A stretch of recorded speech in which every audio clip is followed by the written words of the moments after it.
Okay, we are live with today's stream, doing some Urban Champion and some Animal Crossing later. So yeah, let me just share on all the social medias that we're live, and then we'll hop into the game. So Urban Champion, for anyone unaware, it's an NES game. Nintendo's re-released it multiple times. It was one of the games that NES games that got released through the e-reader for the Game Boy Advance. It's been on Virtual Console, on Wii, and I assume Wii U, although I'm not too certain about that one. 3DS, I don't know if it was on Virtual Console, but it did get a 3D Classics release on there, and it's on Switch Online, so I think it was also one of the NES games that had a Versus Arcade version. So Nintendo keeps re-releasing it, which surely means it must be a good game. Right? Right? Well, that's what we're going to find out. And, yeah. And, I mean, I say we're going to find out. I've played the game before, so I already know what the game is kind of like, but, yeah. Yeah, and thank you for that host, Astro. That is much appreciated, as always. And welcome on in, everyone. Hope you're all doing good. Hope you're all doing fine on this fine Monday afternoon. Well, afternoon for me. For other people, it might vary depending on where you are in the world.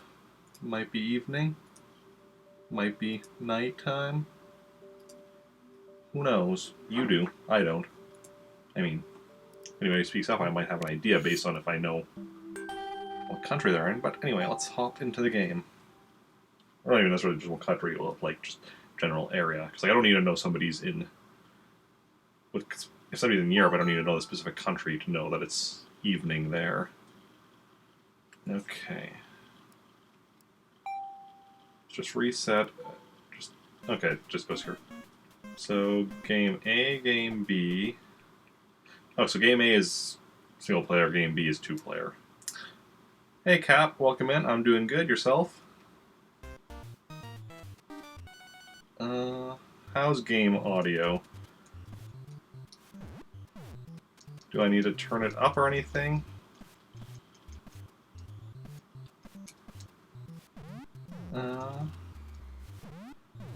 Yeah, I probably could turn game audio up just a tad.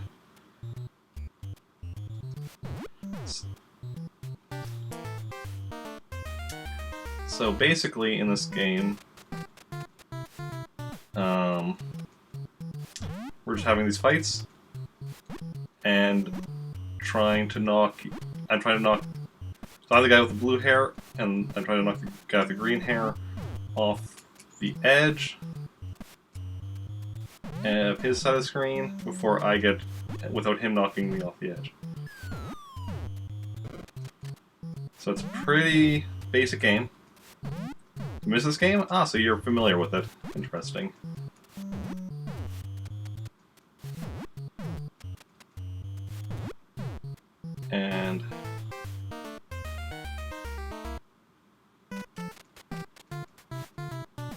And here I'm trying to knock him specifically into the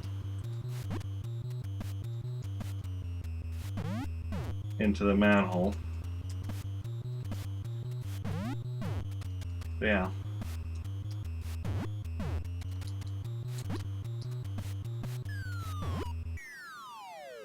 Hey, victory.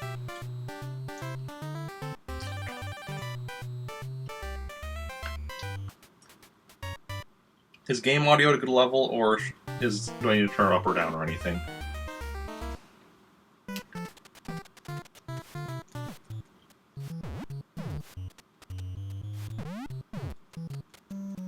That's right, I can do shots based on if I hold the... Seems go in your end? Excellent. I can do punch either like torso or head, depending on if I hold down or up. Hey, Necromancer. Welcome in. Secret vampire from Twitter. Oh, nice. Thank you. Cops coming by. Everyone act natural. Welcome on in. How's it going?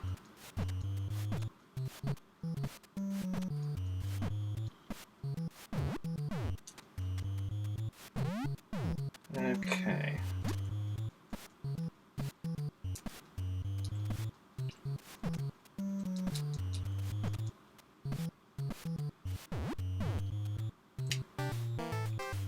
And basically we just keep going until we can. I mean, we just go as far as we can. And if the timer runs out, then basically whoever is closer to their edge, like, so like right now, if time ran out, I would lose. Because I'm closer to the left side than he is to the right side. I'm not sure what happens when my stamina runs out. Don't think that's happened to me before.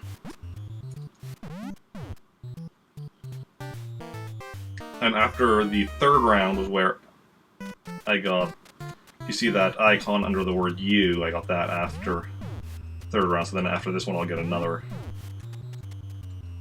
icon, I believe. And it's all about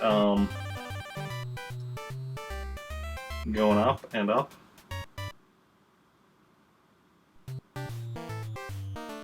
Yep.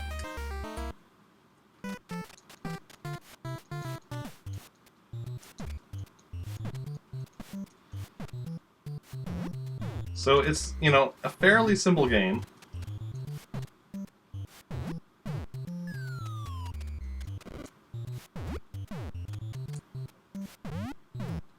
But oddly satisfying. Ooh.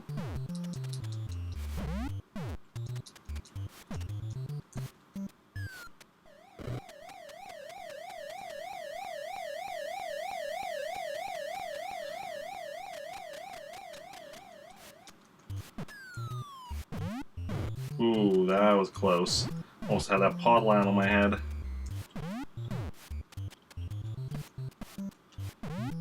Okay.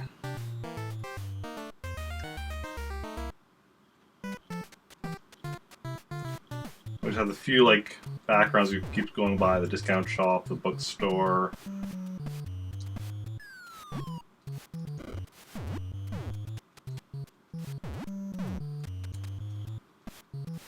This was for the original Nintendo. Ooh.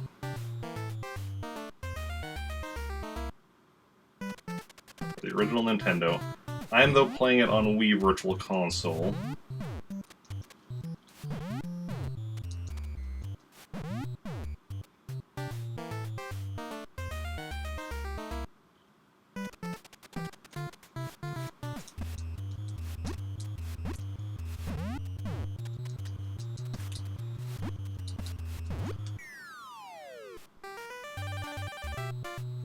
Is that me losing?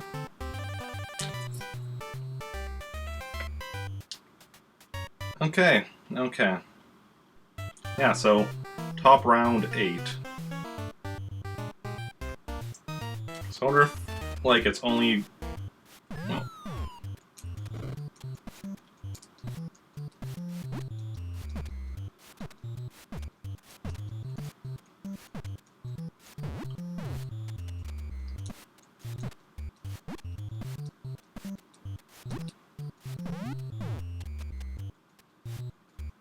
Well, like, A... What is it? A and B, like, one of them is a weaker punch, the other is a stronger punch.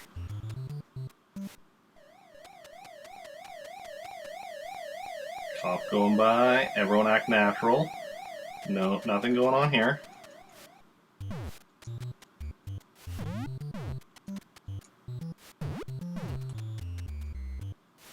So this is kind of like a mix between a fighting game and a beat-em-up.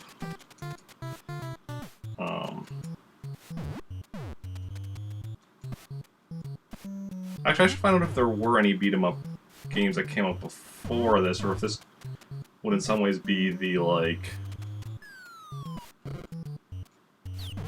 start of the genre.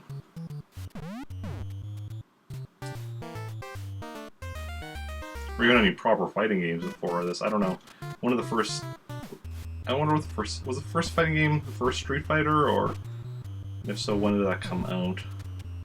Everyone's more familiar with Street Fighter 2 than Street Fighter 1.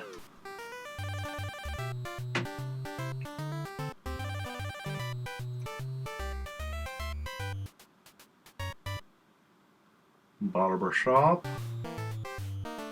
Discount shop. What are they selling at a discount, though?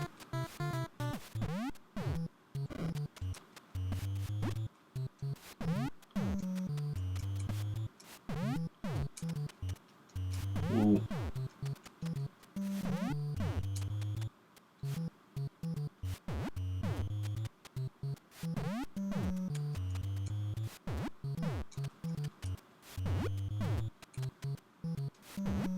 It's all about proper placement.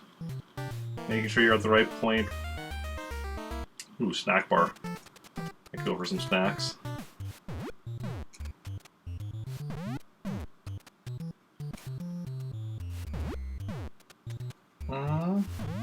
Might have started in the arcade.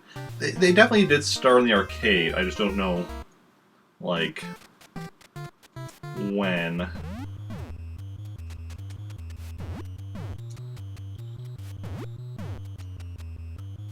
Because most genres that started in the 80s or earlier would have started. Well, in the 80s definitely would have started in arcades.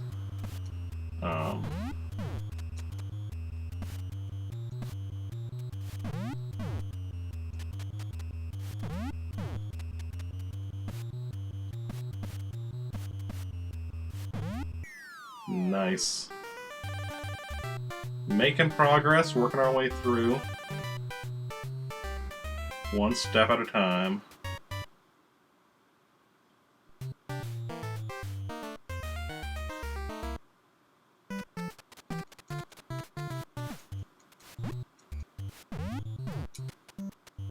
Ooh, nice. Nice, nice. So you get your punch ready, and then you start punching as your opponent is coming towards you, so that they walk right into it.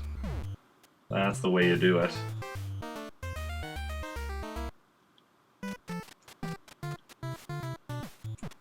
Doesn't always work though. Sometimes you get the timing or the distance wrong.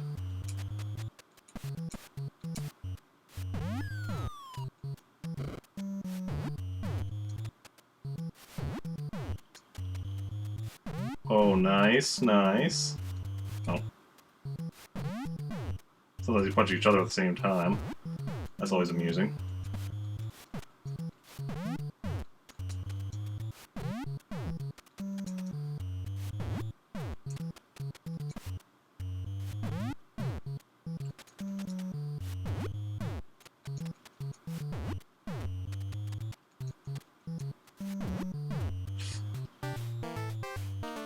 Okay, we're back a screen.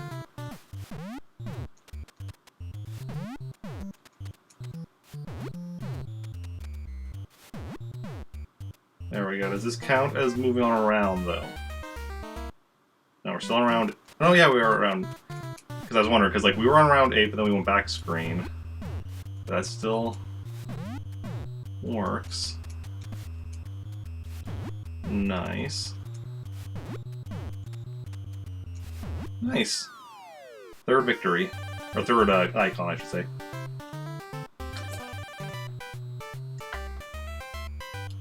Into the double digits on the round number. I assume that rounds just go up to 99 and probably loops back to 0.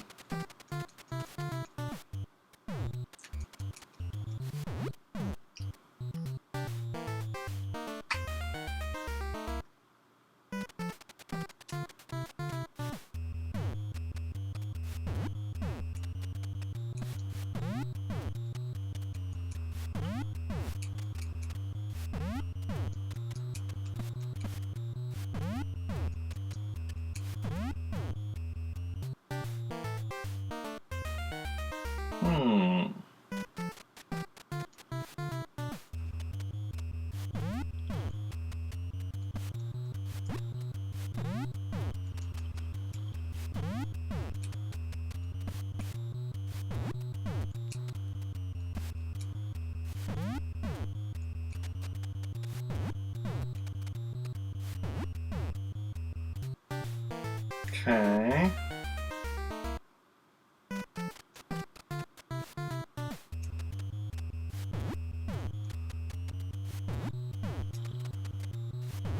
Excellent. Excellent, excellent, excellent. Did that get rid of our, manhole at the back of our screen? No, we still got that.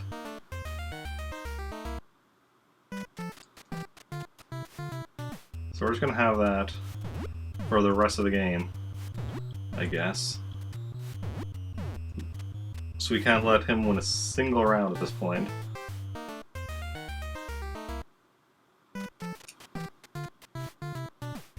Otherwise, we lose.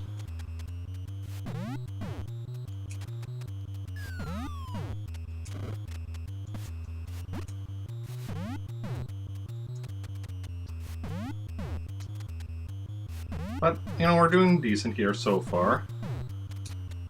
Well, I spoke too soon.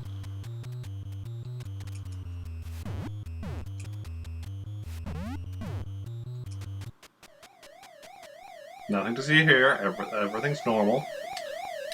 Just two guys standing around. Doing nothing. Nothing suspicious.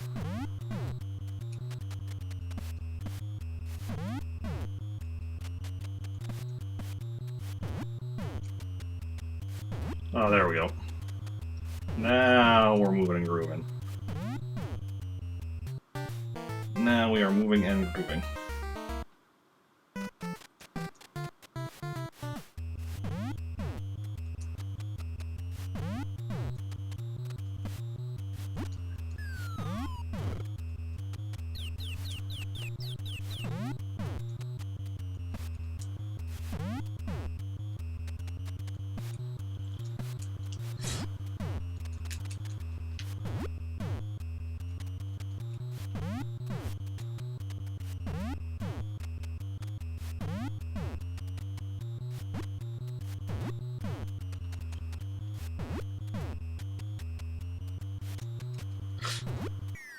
Oh. We lose. We made it up to round 15, though.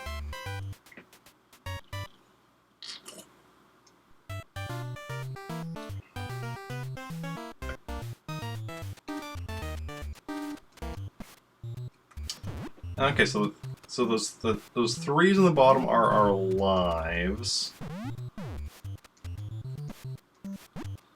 And then that's basically how many times we can be knocked off the screen. And like when we beat the first opponent, we just get another opponent. Whereas, you know, if our opponent beats any of our opponents beat us, that's game over. Makes sense. Makes sense. That's why we have the 3 rounds, because they have the 3 lives.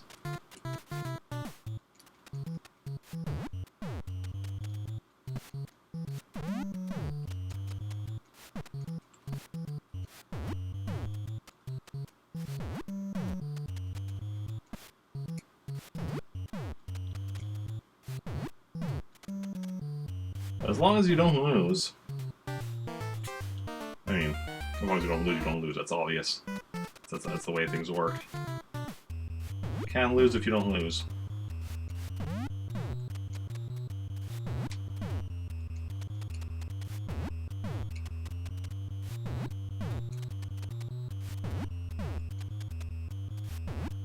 But as soon as you're onto a screen with a manhole cover, or manhole on the... No cover, just the manhole, open manhole, on the left, then... Only normal action is to start over, yeah. As soon as you're on the screen with the manhole cover on the left, then you're on that screen until you lose.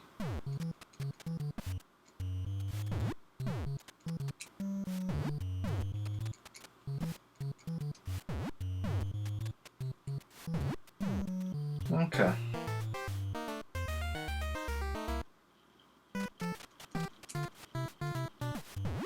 Wonder just how far we can take this. Like, what is the... Like I said, I think the highest round number probably 99, then it probably loops around. Just because it looks like it's only a 2-digit number. But I could be wrong with that.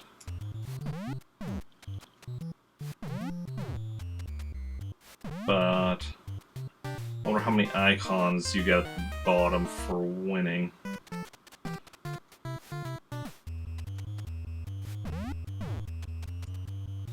There we go, beat that opponent. Now we move on to the next one. Ooh.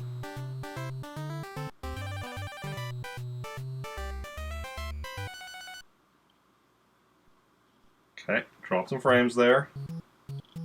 Everything looks normal though. Upload just briefly dropped to 0.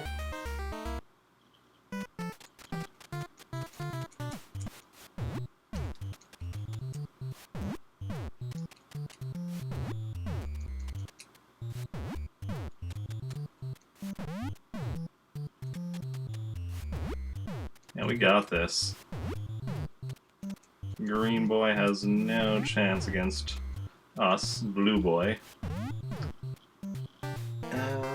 As we pass by, like, the few stores in town.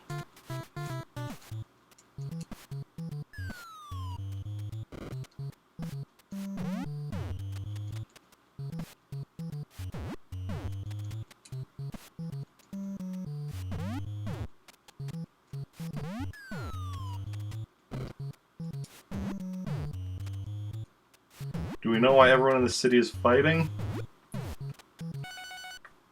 Probably not. Let's check the operations guide. Let's see if there's a story.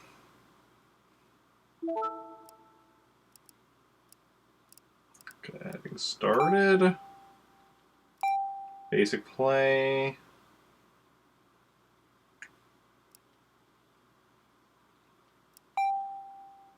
Samuel Lodge remain. Oh.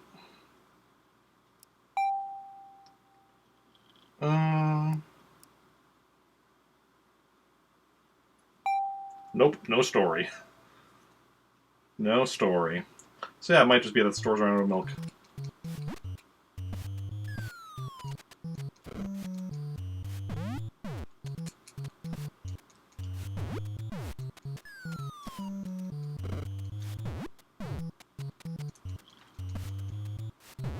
Or it could be something much more sinister.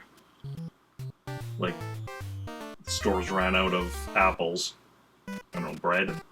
Eggs will be more sinister than running out of milk. Chocolate bars? That's what it is. The stores ran out of chocolate bars. And now everyone is feeling the lack of chocolate. And angry because of it, and taking out their rage on each other. Okay.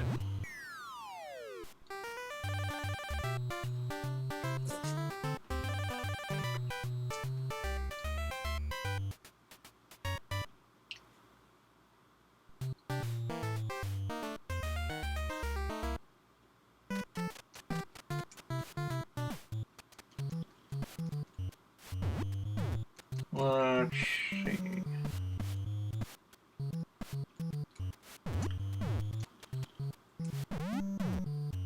I mean, I'm pretty much already considering us having beaten this game pretty much after we got that first, like, victory, because otherwise it's just like the same thing over and over again.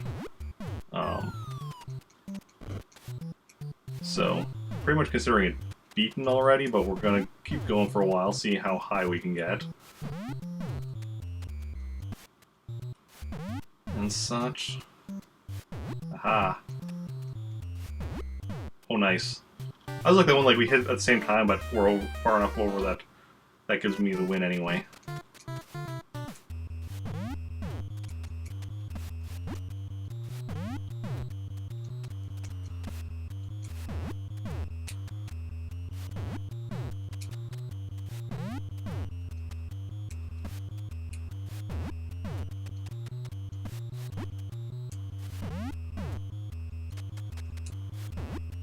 Nice.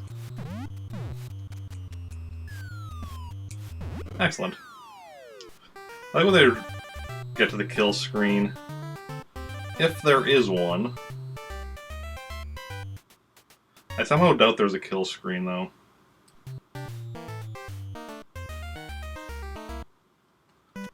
each stage...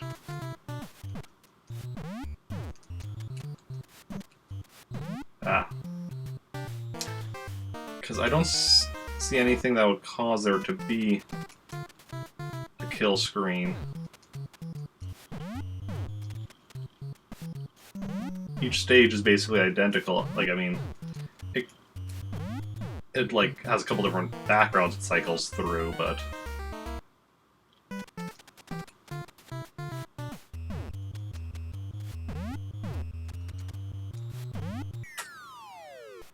only made it to stage 13 that time.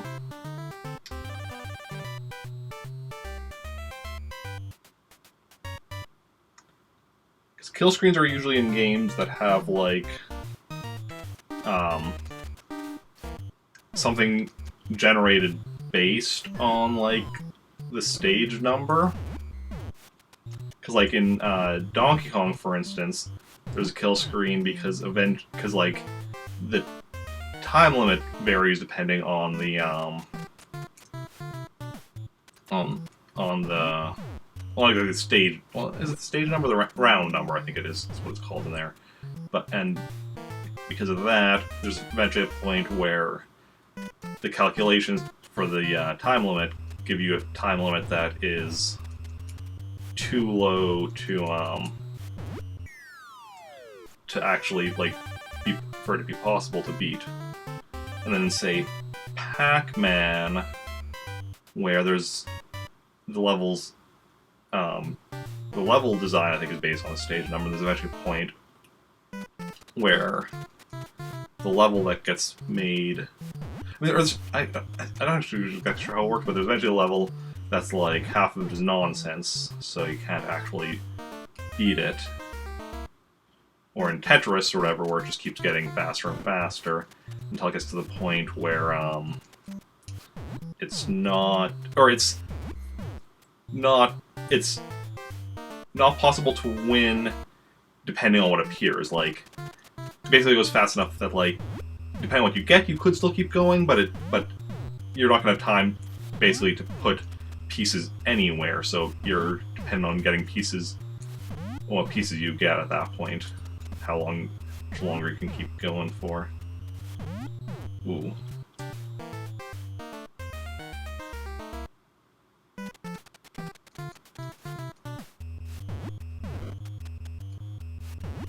Yeah, this one though is just like the same battle over and over again. Same stamina, same time limit, just the round number that changes. And I'm assuming at 99 it just loops around back to 0.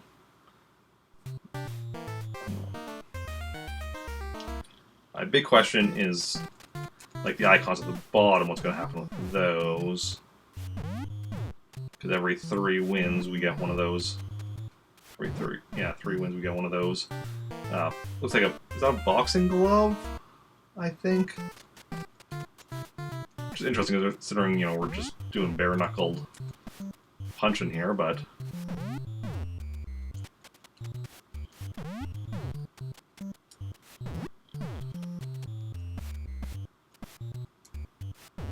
But it is what it is.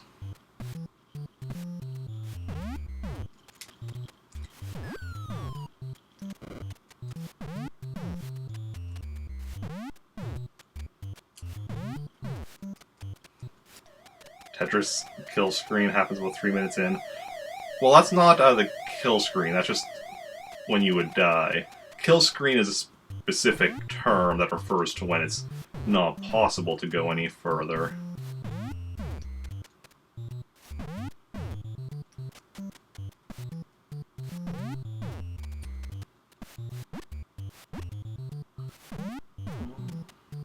Or I guess when you lose, I should say, because Tetris, you're not dying, you're just losing, because you're not really playing a character or anything.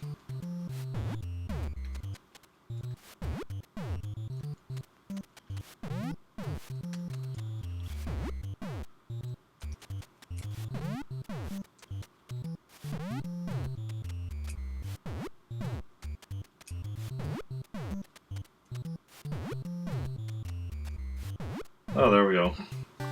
Getting a bit low on time there, down to 20.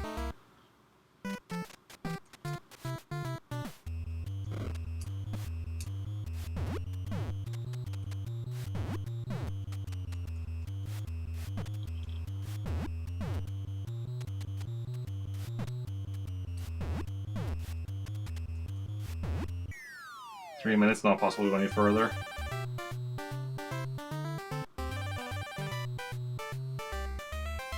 Which version of Tetris are we talking about?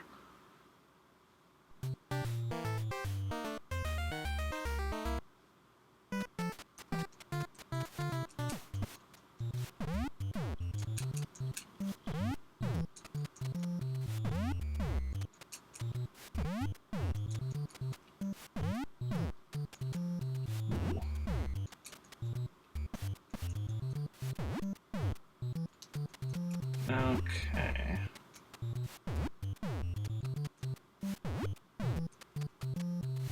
Any?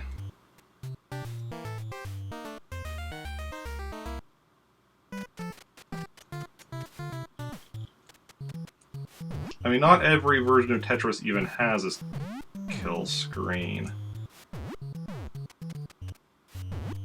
And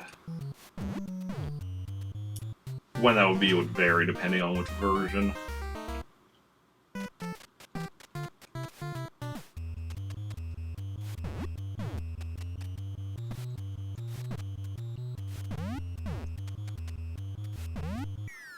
Okay.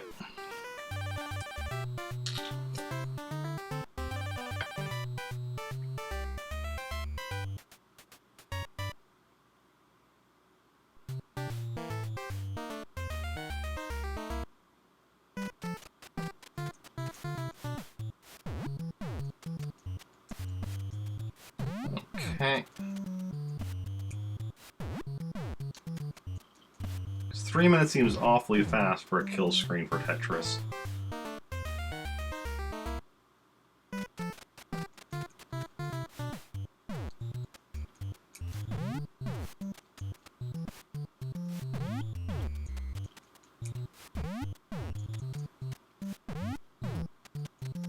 Okay.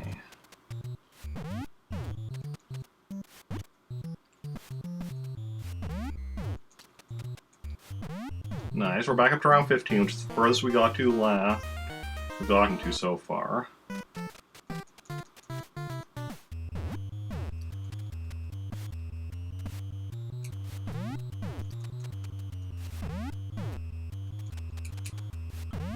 Nice. Excellent. And victory.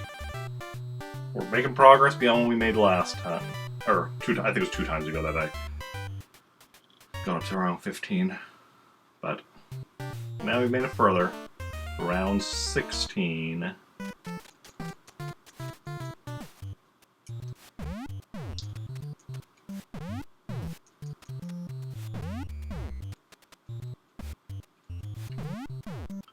$17. I like how sometimes it's just like a quick round, and sometimes it's like just is drawn out.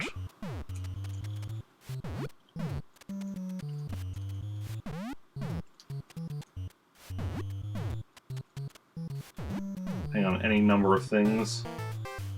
Okay.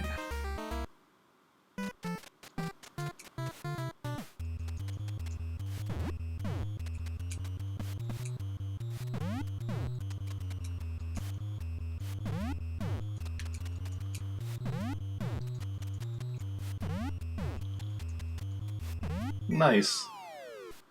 It's 1, 2, 3, 4, 5. So 6 icons now.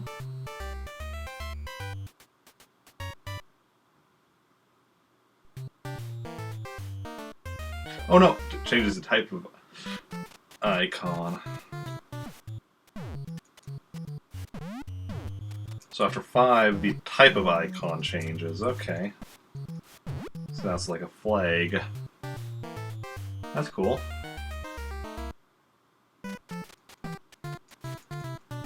Like here, now I'm curious about like what the icons will all cycle through, and what happens when they cycle through everything. That's my next question.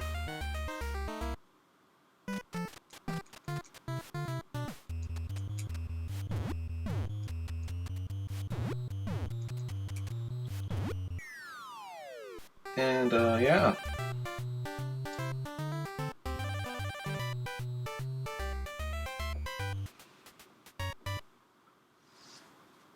Okay. 2 flags.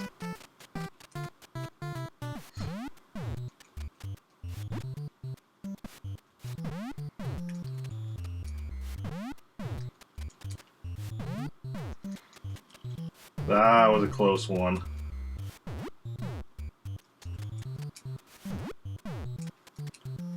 But we managed to come back from, like, the edge. Ooh. Usually we don't do that. Usually if we get that far to the close to the edge, we're done. But that time we managed to save ourselves. Keep going on and on.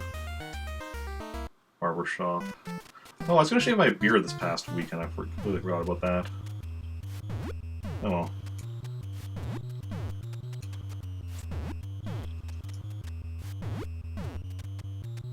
And nice. Another victory. Another victory for us.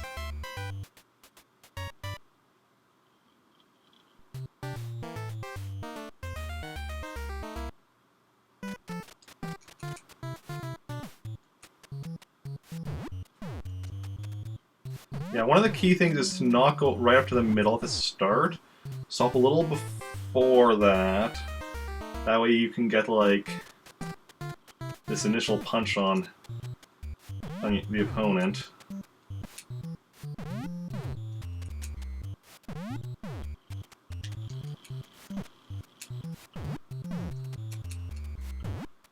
And then, doesn't always work out, but often gives you the advantage you need to get off on the right foot.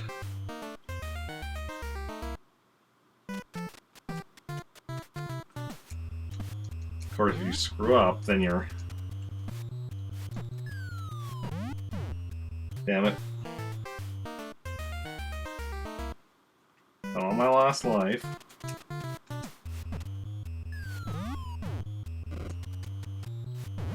So I need to be very careful now.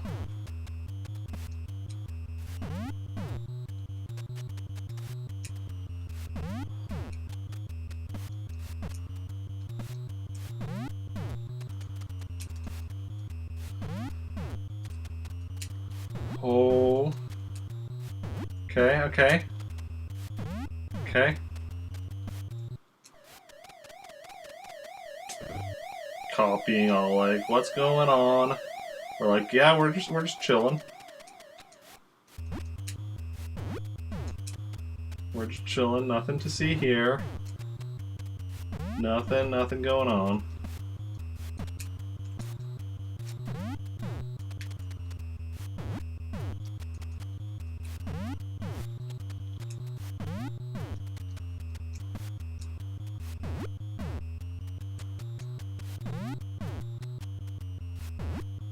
Ooh. Okay. It's another victory, but we're still on our last life, so... Regardless of the victory, we do have to stay on our toes. And,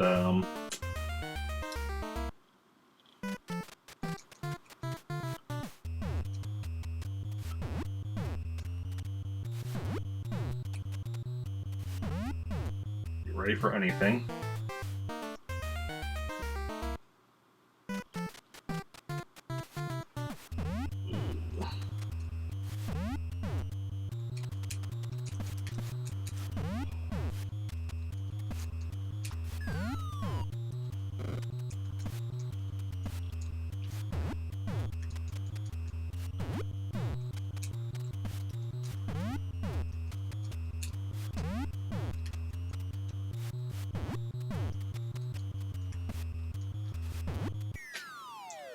Yeah, so the problem with it stopping a little before the middle is while it gives you a better chance to hit him as he approaches you, if you miss, you're closer to your end than he is to his end. Top round, 29. Let's go again. We've only been doing this for like 40 minutes.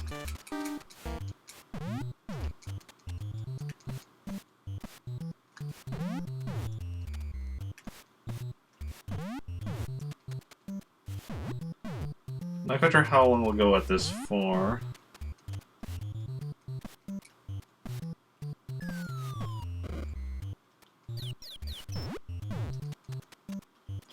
Because we're doing Animal Crossing afterwards, and Animal Crossing we're going to be wanting to play till just past 6. And the thing is,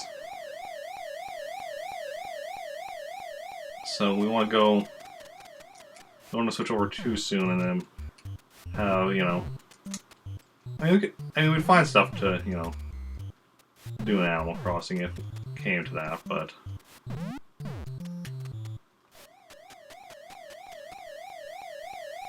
still at round 1 and we've had 2 cop cars already.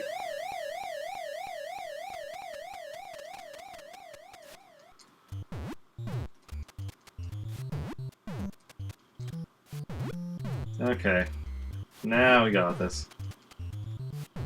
There we go. I wonder if your opponent also has a stamina meter. Because, like, obviously we don't see a stamina bar, like a stamina number for him, but I wonder if he also has one. The instruction said, you know, once that drops down to 0, your punches are weaker. But I wonder if that also applies to the opponent.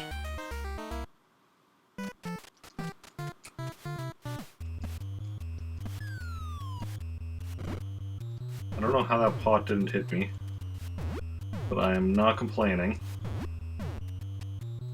There we go.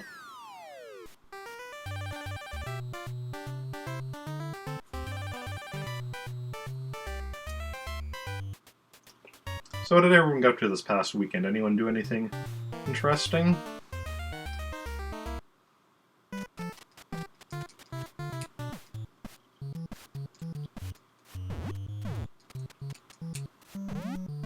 I, of course, did the Star Wars RPG on Saturday that I run every Saturday on this channel. Part 2 of the 1-year anniversary Spectacularathon, because it's 1 year since I started doing that RPG on here. That was good, a lot of fun. Between the 2 parts of that, I have a lot of ideas also for this, the 2nd year of the RPG, and where we're going to be going, starting with this next session.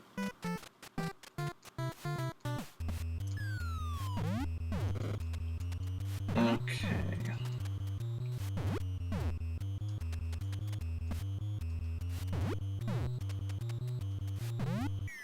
You did nothing? Hopefully it was a relaxing nothing.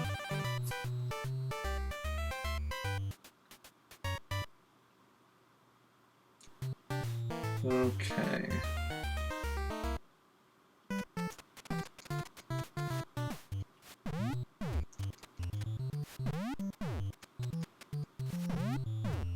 The original RPG by West End Games that uses a D6 system.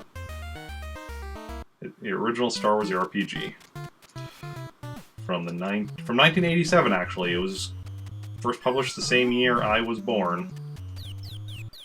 Which is kind of cool, considering I started on my birthday last year. That's when I started running it on here. Okay.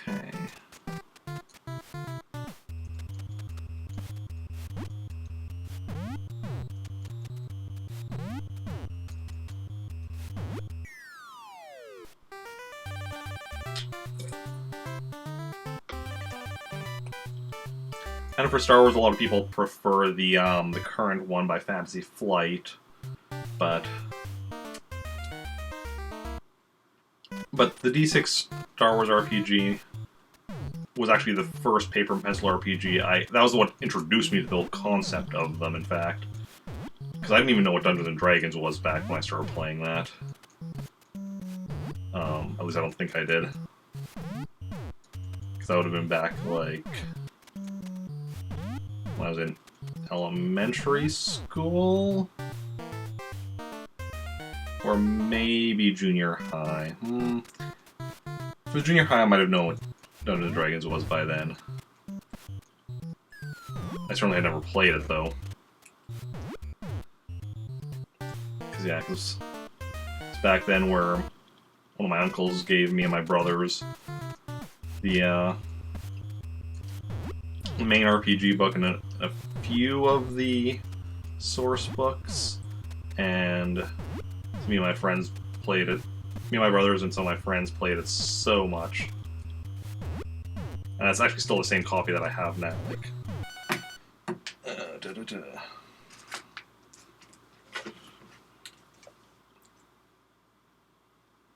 Yep. The other books are elsewhere in my room. I can't just easily pick them up from where I'm sitting. Oh. But, yeah. It's interesting, too, because like, I was reading on it, and the system it used was actually originally created... Like, West End created it for a Ghostbusters RPG they had done. And then they modified it to use it for Star Wars. Yeah.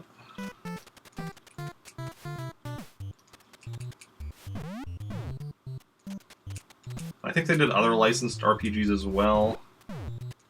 I know they eventually released a version that was just like a generic space one. I think that was called like Space D6 or something. I don't know. Because the nice thing with it is it only uses D6s. It doesn't use any other dice. Because it's like, well, because when they were like, well, everybody has D6s from like, you know, board games or whatever, so you don't need to buy any other dice for it and such. Because you probably already have D6s. So it's a nice way to do that. Keep it, make it more accessible.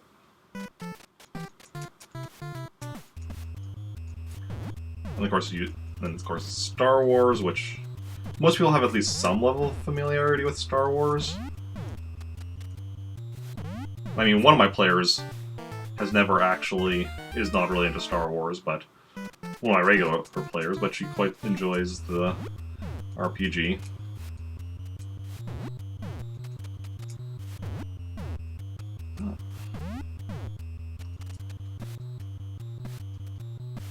And then she worked that into her character backstory, being somebody from like a backwater planet who's not super familiar with the goings-on of the galaxy.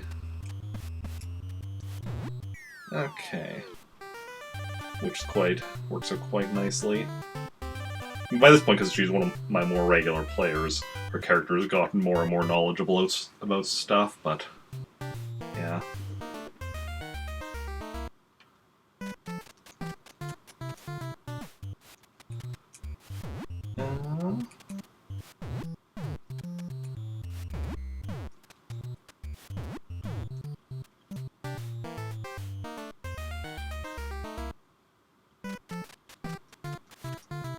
I mean, yeah. Nerds love getting sets of dice. I only have, so I have a lot of D6s from various board games. And I might have, I actually only have, like, one, like, set of dice as far as, like, non-D6s. So, like, I have one set that has, like, a D20 and a D10 and 4 and 8 and such. 12? Does it have 12? I can't remember. Probably. But yeah. I actually only got that set of dice. Well, I mean, at this point it was already like a year or two ago, I think, but yeah. Prior to that, whenever I would play D&D, I would just use dice of friends or whatever, because, like, say, my buddy Ken has, like, who's also my roommate, has, like, so many dice that it's like, yeah, I can just use his dice.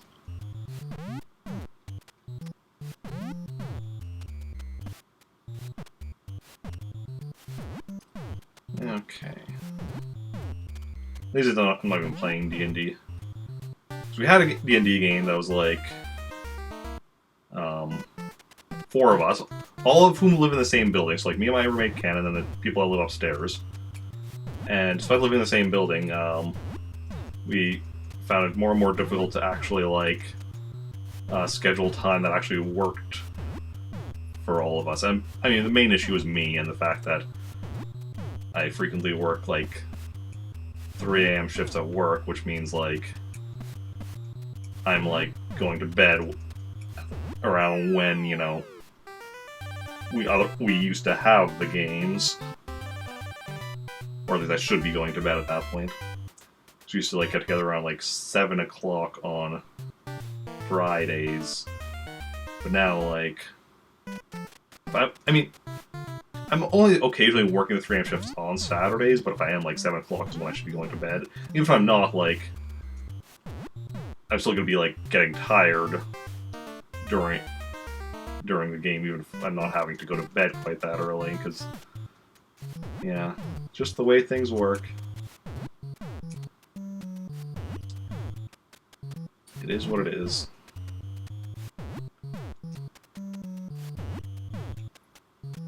Because we all gotta do what we gotta do to, you know, make a living, pay the rent, occasionally buy food. I hear that's important. If you don't at least occasionally buy food, you know, that's just not good. Ooh, okay.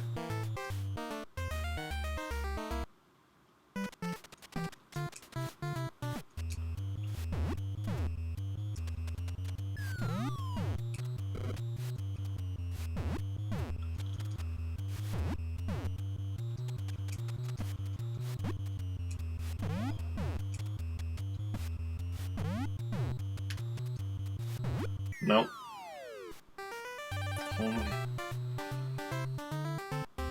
Everyone needs to get fired from their job and slow starve to death in the dark for the perfect communal RPG experience. I mean, that would be an option.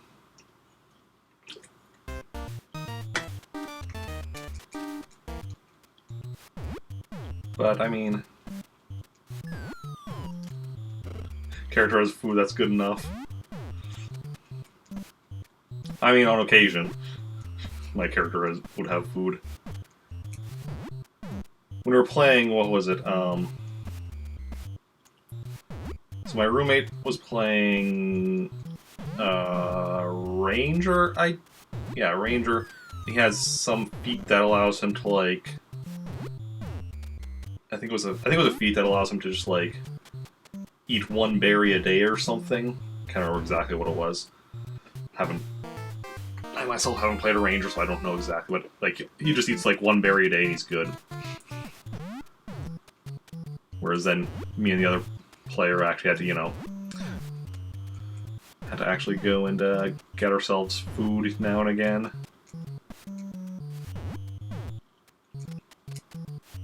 It's a fun campaign, though. I was a half orc, half human bard, who was also something.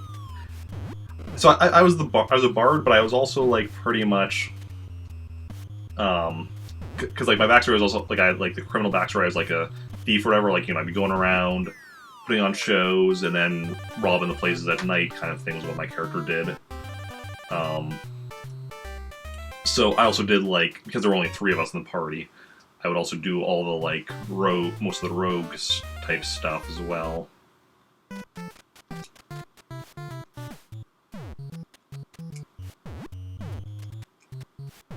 Yeah. But also, like, my backstory or whatever was that I was actually like, I'd ran away from my home and like my destiny, because I had like my character had this whole destiny thing he was running away from, and then of course I made this so I made this backstory before like we started the campaign, but I hadn't actually given the backstory to the DM until after the first session. So he didn't know that like my character was running away from the destiny, but like then he goes and does this whole thing with like, you know, the big story, unsurprisingly, because it's what often happens, but there was some like big legend our characters had some destiny to fulfill or something, so It's kind of the funny thing that my character who's running away from one destiny finds himself trapped in another destiny.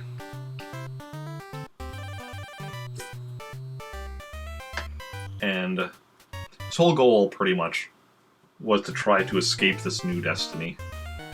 Like, had we kept playing or whatever, my eventual goal was to get him up to level... whatever levels, so I could have him learn the magic spell Wish, and then wish to be freed of the destiny. And then...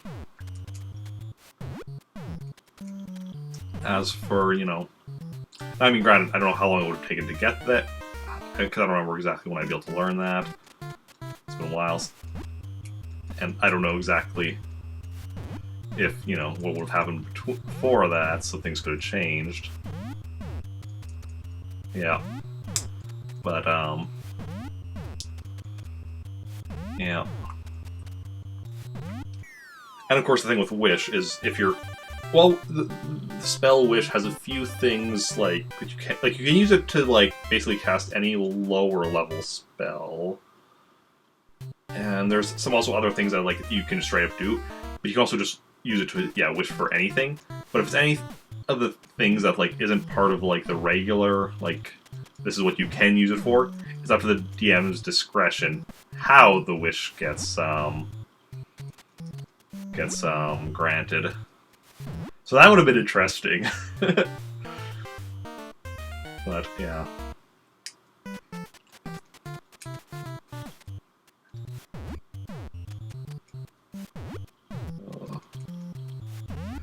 No, I really enjoy though playing a bard, because that was the first time I'd ever because prior to that I had never actually played like a... I mean, I've only played D&D a handful of times, but past times I played D&D, I was like, what did I play in D&D past times? Like I played a fighter, I think I played a ranger, I played a rogue, played a monk. So the bard was like the most magic-y character I'd ever played up till that point or whatever, and it's just interesting seeing all the different stuff you can do with magic. I like playing a rogue as well the time I played a rogue. That was fun. Just all the, like, you know, sneaking around stuff and such.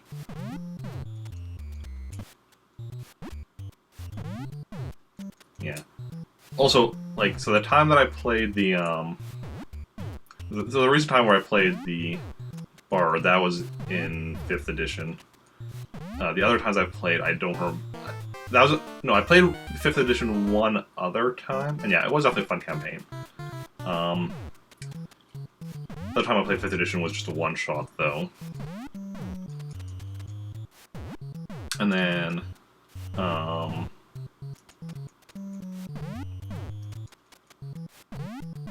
then other times I played would have been like 3.5 or 4, I think.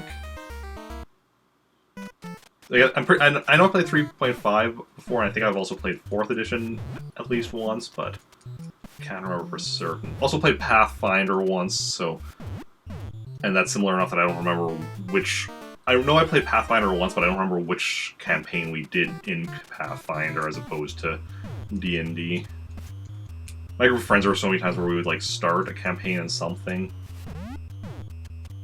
There's also another one another system we used one time that I can't remember what it was. Like another fantasy one, because, like, I played all 3 of the Star Wars RPGs, and I played one of the Marvel RPGs. Which actually, that was an interesting one, because it didn't actually use dice. Yeah. There's another Marvel RPG that we had started building characters for, but never actually played. Or at least I never played. I don't know if any of my other friends had ever actually played it, but... keep trying to get the perfect cleric build. Ah, nice. Yeah. And the one where as the bard, I was also doing a lot of healing for the group. Like, I think... It was like me as a bard, and then we had like a ranger and a fighter. So I had most of the healing stuff as well. Yeah. Which I very much used. That being said, though, my character very much used healed the other two characters based on it benefiting him. Because it's like, well, yeah, they're both the better fighters than me, so I need to like to keep them alive so that like I can survive all this.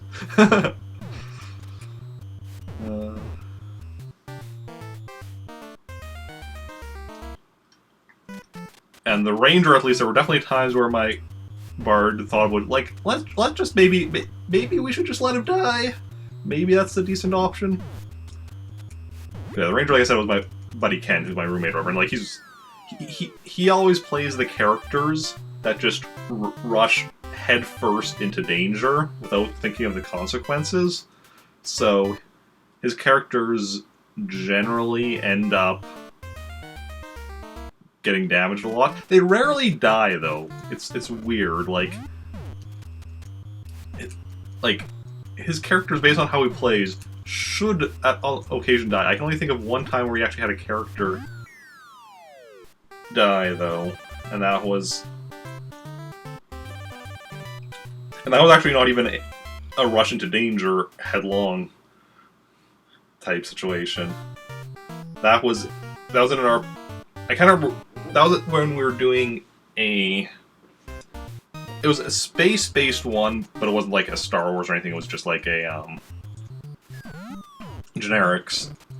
Actually, I think that was even like I think that was even a Pathfinder game, just modified to be sci-fi.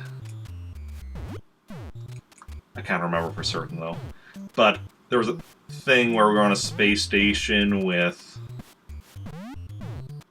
I don't know, I think it was something like the Flood from Halo, maybe? I can't remember exactly though. Some kind of swarming type enemy. And then when we were escaping, there was a thing where somebody needed to stay behind to like, to run. Oh, I think it was like somebody needed to stay. Somebody had to launch the escape pod. So while we were all on so everyone else gets onto the escape pod on the space station. Somebody else needs to stay behind to actually launch the escape pod. I think that's what it was. So then that was where we lost. That was the one time my buddy Ken actually had a character die. I think. At least that I'm aware of. I mean, he's played RPGs without me before, so it's possible he's had characters die other times.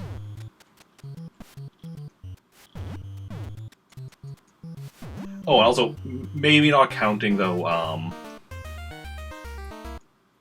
Rangers live a full life, yeah. Maybe not counting, also, what's the one, can't remember the RPG, but it's a RPG thing that's just for, like, one-shots.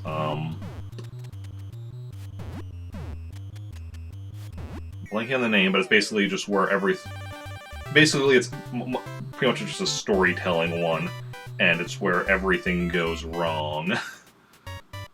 And it's about just making an interesting story out of everything goes wrong. But I can't remember what actually happened to him in there.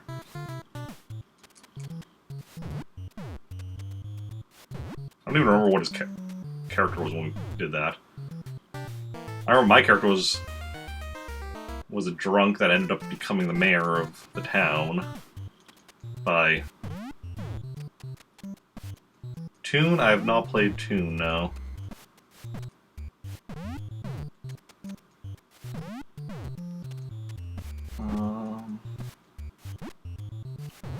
Okay, it's gonna bug. I need to look this up. The name of the one I'm trying to think of, because I know. Let's see here.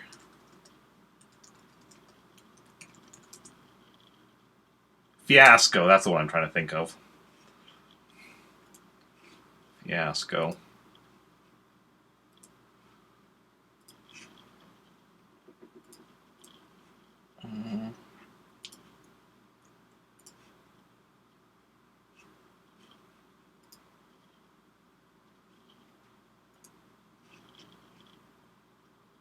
Okay.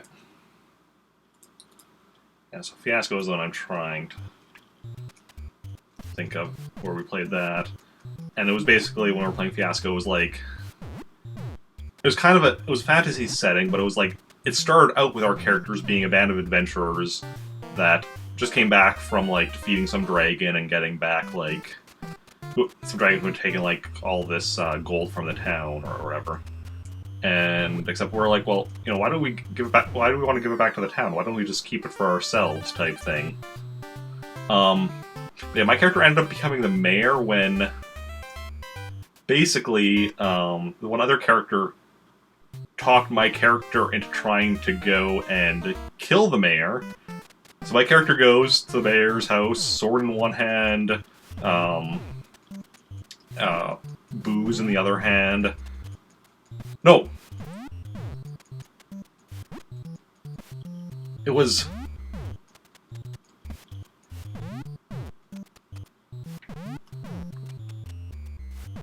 What was it now? No, he didn't even have his sword in the hand, because he was going to, but then he's like, wait, I have to put down my booze to draw my sword. He's like, and then he managed to talk the mayor into just like an early retirement. Here, I'll give you a bunch of the money for yourself. You can retire. I'll be the mayor or something. I can't remember exactly how it went, but yeah, it was amusing. Okay.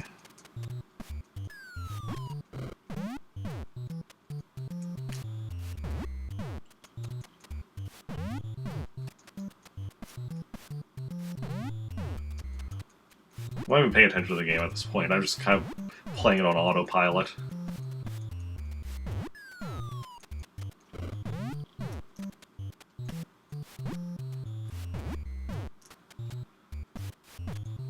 Like, it's not a complex game. I like how the cop comes right when the time's at 69. You notice that?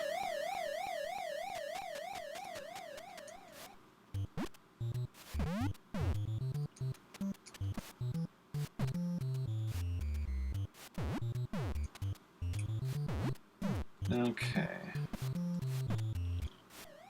And then again at 49. Well, 49 isn't any kind of special number, so that doesn't really matter.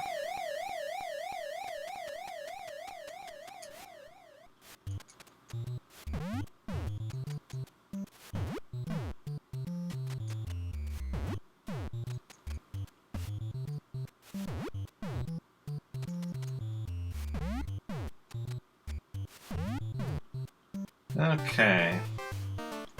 So what is that tune about? That's no good. Oof. Both down to our last life. Punch too soon. There we go. We're gonna be okay, though.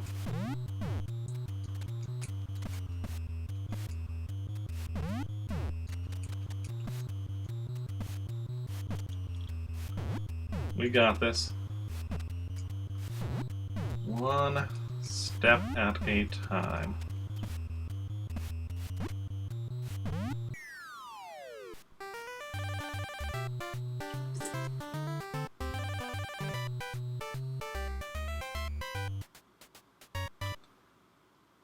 Okay.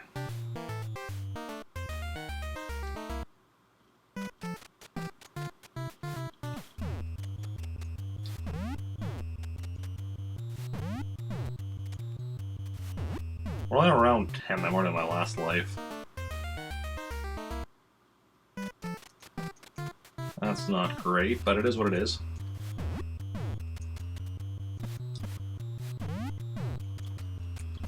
And we are going to keep moving forward because that's what we're doing.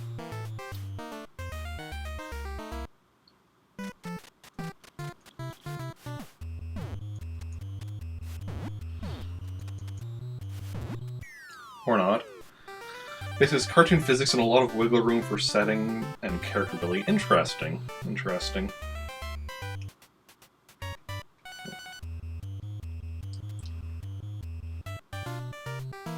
Yeah.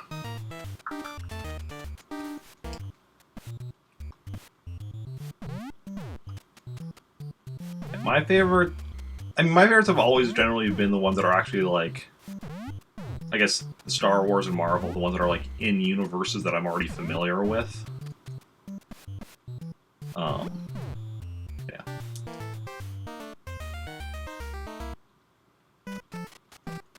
Because that also means, like, when I'm designing my character, I have, like, you know, something to... I have ideas for what to start with or whatever, because, like, for the Marvel RPG when we played it, my character was a clone of Spider-Man, but without the powers, who got trained as a S.H.I.E.L.D. agent. But he still, like, he did use web shooters, not so much for swinging, because a human somebody with human strength trying to go web slinging would be a bit difficult. They use them, you know, against enemies and such, as well as, like, you know, just for, you know, climbing and such. Can your favorite system for putting the players into movies and letting play running scenes for Lord of the Rings stuff? Oh, nice, nice. Yeah. The other interesting thing, when we did the Marvel RPG, we didn't... Part of the plan was that we were going to be, like, taking turns being the game master. Because, like, at the start, I think it was my brother Evan that was the game master, but, like, the plan was, like, at some point I would... Like, we'd all take turns being the game master, so we could also all have turns using player characters and such. But I don't think we ever... I think we kind of stopped playing that before anyone else had gotten a turn. Which is too bad, because, like, I was really looking forward to when I took my turn, because, like, I'm, amongst my friends, one of the probably most knowledgeable of the actual comics, so I was going to be doing, like, a story that was going to connect to the, well, at the time, story arc of Spider Island, where people all across New York were getting spider powers.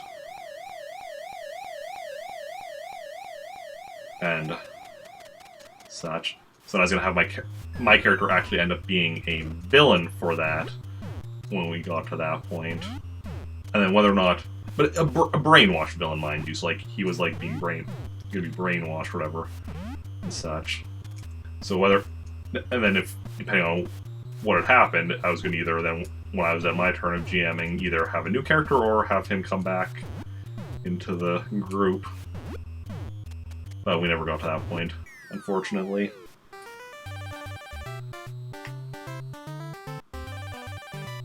Yeah, I was mentioning how that one didn't use dice. Basically, for your skills, you had, like...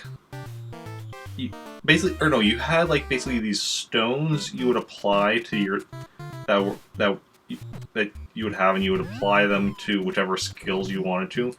And then if you didn't apply enough, you would fail. If you applied enough, you would succeed. But then, like, you would have a certain amount you start with, and then you would also, like, regenerate a certain amount per round. But if you're using more, like, if, let's say, your total is 20, but you only regenerate 10 a round, you use, let's say, 15 in the first round, you have 5 left, 10 regenerate, so you have only 15 to use in the second round and such. But it's very much about, like, you know, putting enough stones in to succeed at stuff, but not putting so many in that you're not going to be able to do what you need in subsequent rounds, which makes for an interesting... It's very much about managing your stones instead of, like, rolling your dice and hoping for the best.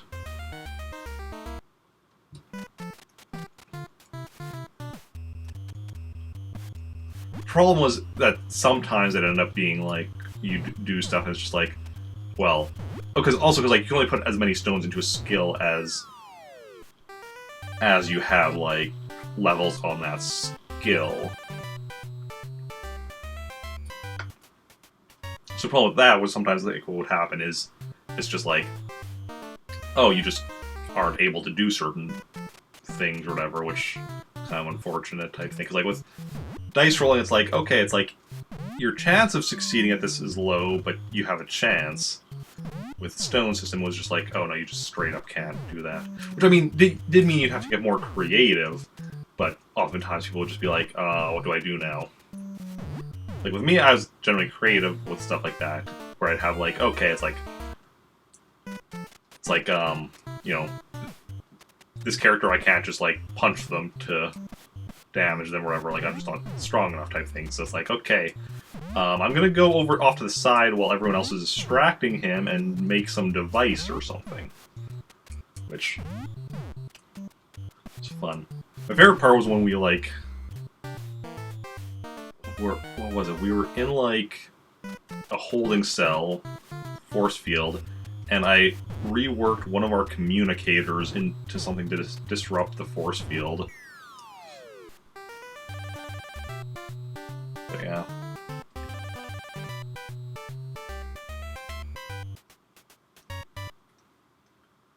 Okay.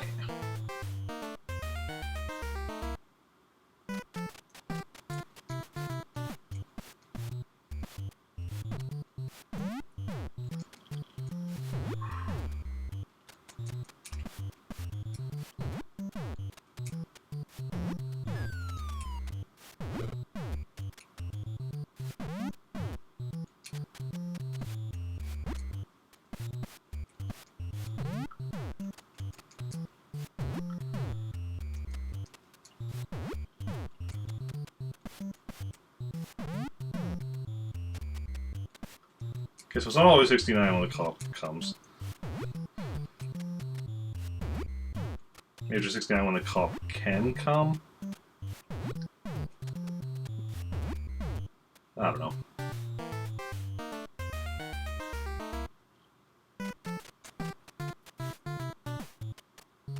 Okay, so what so do you currently play any RPGs? It's fun having room to be creative like that. Yes, it definitely is. That's always the thing. Like whenever I'm creating a player character for an RPG, I'm not going for like optimization. I'm going for I start by like trying to come up with a unique idea, and then I'm like, okay, now how do I build this character, and what makes sense for this character type thing. Like, yeah. Like, actually, when I was playing the campaign of the Fantasy Flight Star Wars RPG, I had a character that was basically a costumed crime fighter, costume vigilante. And so, like, so this being Star Wars, like, everybody else is using, like, blasters or whatever, pretty much. I don't think we had any characters that were using lightsabers in that one. So everyone, but like, my character just runs in and, you know, punches the bad guys and such. And then, and with that system, because friendly fire is a potential thing, it became a recurring thing about, it's like, okay, well, which of the other players would shoot my character? Because at least 2 or 3 of the other players ended up shooting my character by accident during that campaign. But yeah. Of course, the tricky thing with that was that because of the backstory I made for my character, though, and the way character creation was, I wasn't able to get all of my skills up to the point where I thought they should have been after my character. So I kind of came up with the, like, her costume was trying to remember. It was like it was definitely like a black costume.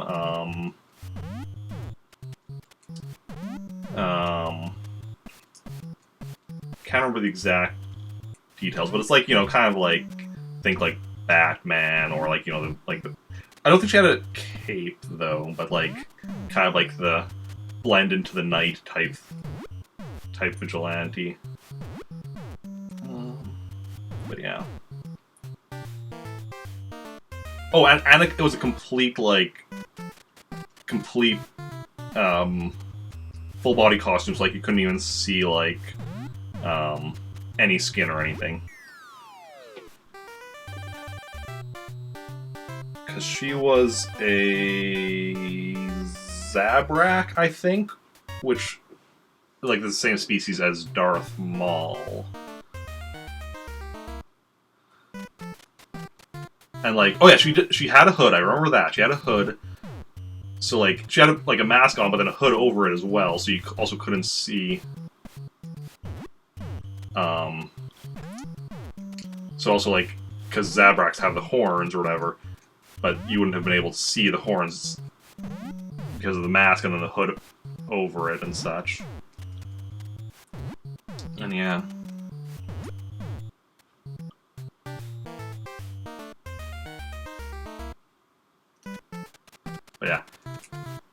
So when I was making the character, though, I was like, oh, I can't have all the skills as high as I want them to be. So I decided was like, well, while she would have been doing a lot of, as a superhero, her stealth would have been good, but since joining the rebellion, she would have mostly been doing like, just like, more just like,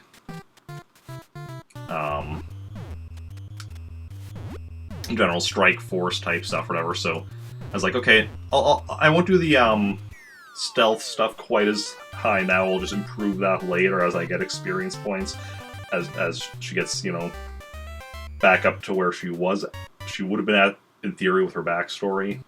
Unfortunately, the problem was that campaign, the game master was very stingy with experience.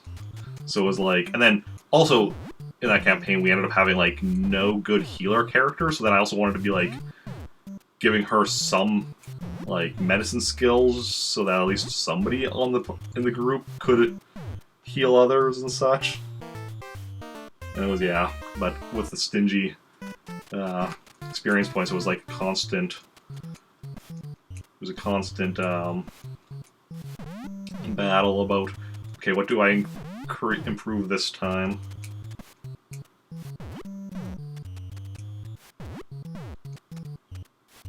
Yeah. Otherwise, he was a good GM. Just didn't give as many. And near the end, I think he did start, because like we did bring it up, and I think near the end he was starting to be like, okay, yeah, like let's start awarding more. He was being a bit more starting to give out more experience points or whatever, but then we ended up ending because I don't remember why. It was something schedules related, as it always is, or almost always is. So sometimes games end.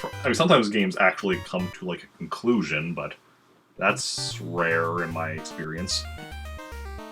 Other times, but most of the time, and then sometimes also it's because people have a falling out, but most of the time I find it's just because of schedules. It's mostly why games end. They don't so much end as they just kind of fizzle out. Okay.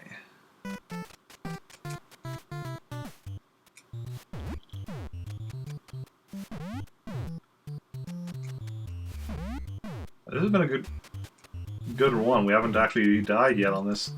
We're up to 29.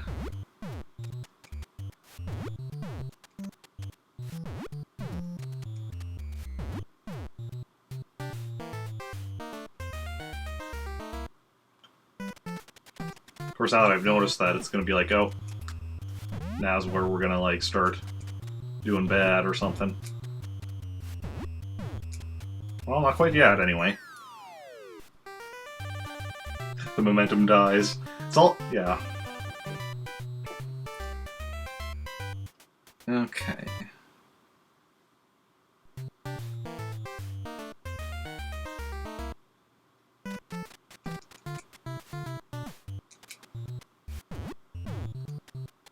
Okay.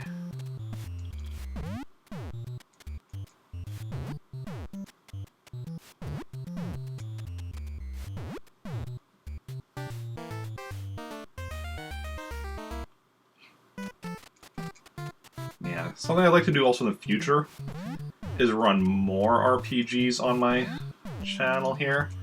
Beyond, because I like doing the Star Wars on Saturday. I like to do some other ones on other days.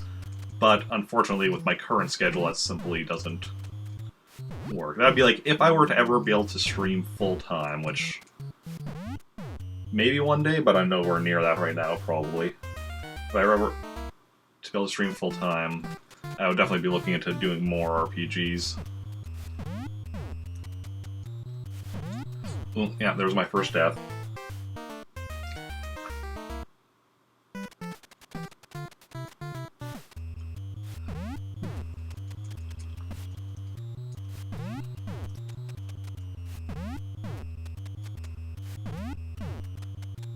I just want to see what the next symbol is.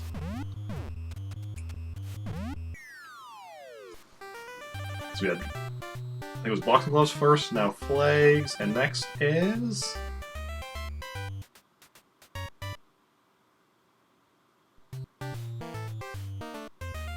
Ooh, trophies.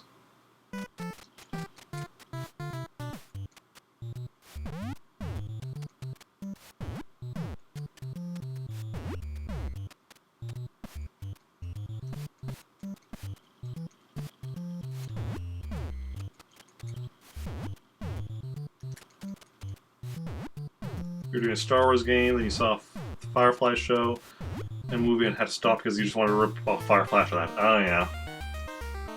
There is actually a Firefly RPG. Actually, I think there might even be two at this point. There's at least one. That's something I wouldn't mind, that's something I wouldn't mind running eventually.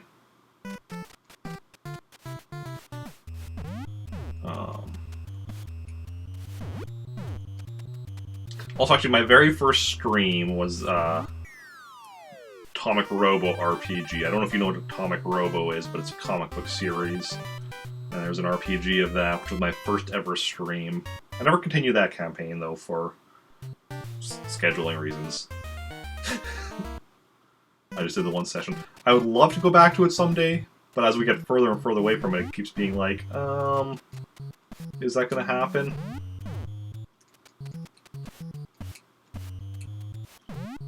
I mean, if I did go back to it, at least two of the people from that first session wouldn't be in it anymore, but... yeah. Haven't heard of it? Yeah. It's...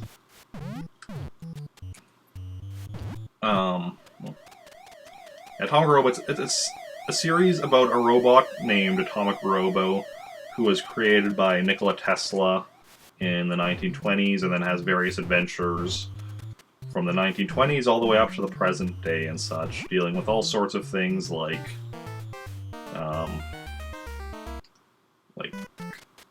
cyborgs and Eldritch Abominations and Dr. Dinosaur and conspiracies and AIs and all sorts of action science adventures.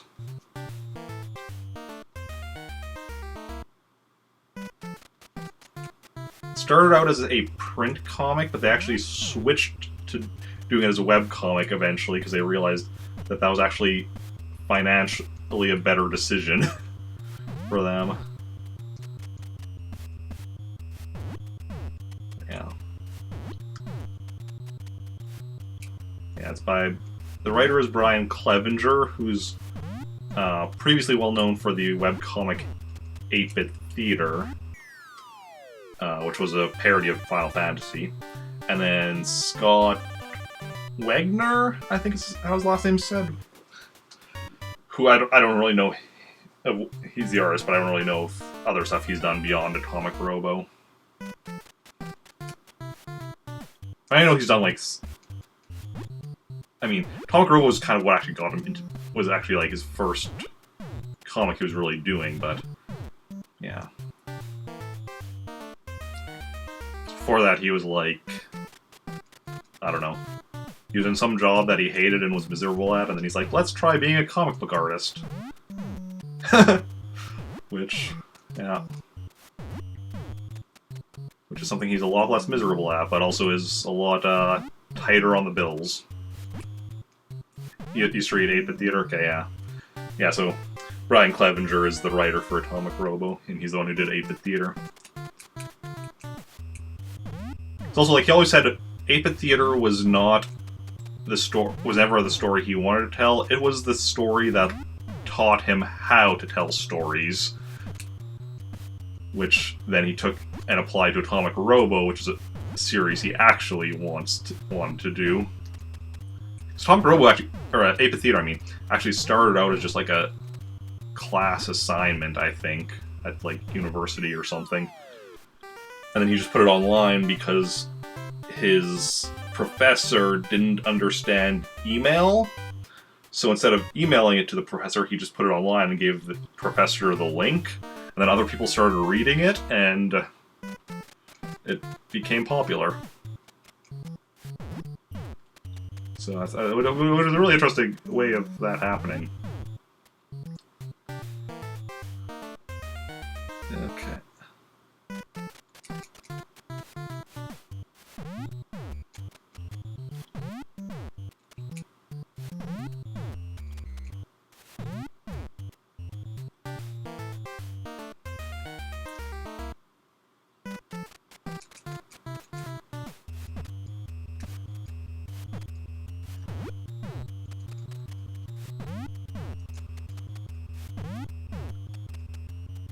Okay.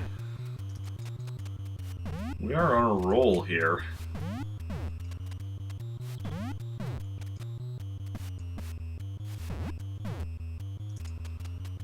And just like last time, as soon as like I'm like, oh, realizing we're on a roll, that's when I start not doing as good.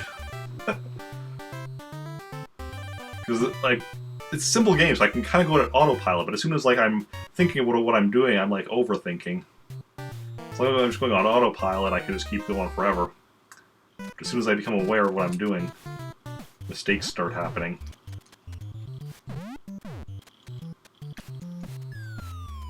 Ah, crap, I didn't think... I thought that was going to land between us.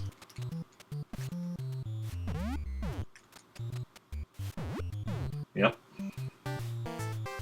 Well, let's see if we can get at least one more win so I can at least... Or 2 more wins so I can at least see what the next...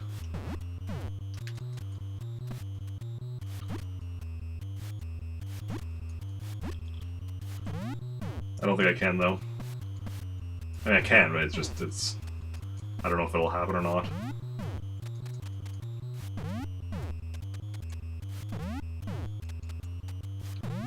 So we're almost to seeing what the next symbol is. Okay. If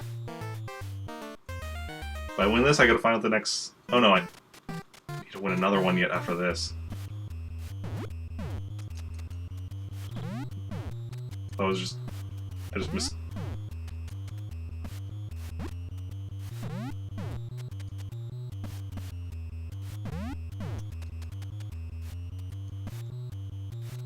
What if I lose on this one, which... I'm doing decent. If I lose on this one, it's 47, which is one of my favorite numbers.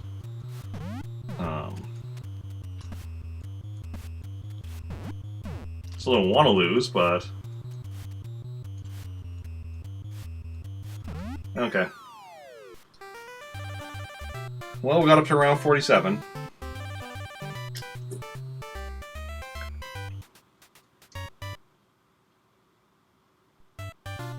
Top round 47. How long have we been going for? An hour and a half.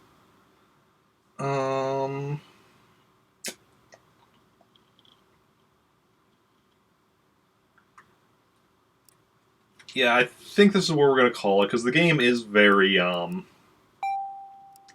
repetitive, obviously. I consider it beaten already with what we've accomplished, but I'm going to go on a short break and eat something, because I did not eat enough before stream. I really should have eaten more before stream, so I'm going to quickly eat a bit and use the washroom. I'll be back in about 10 minutes or so with some Animal Crossing. Maybe 15 minutes. I'll say 10 to 15 minutes. So if any of y'all need to get something to eat, use the washroom yourself, get up and stretch, any of that, now's the perfect time to do that, and I will see y'all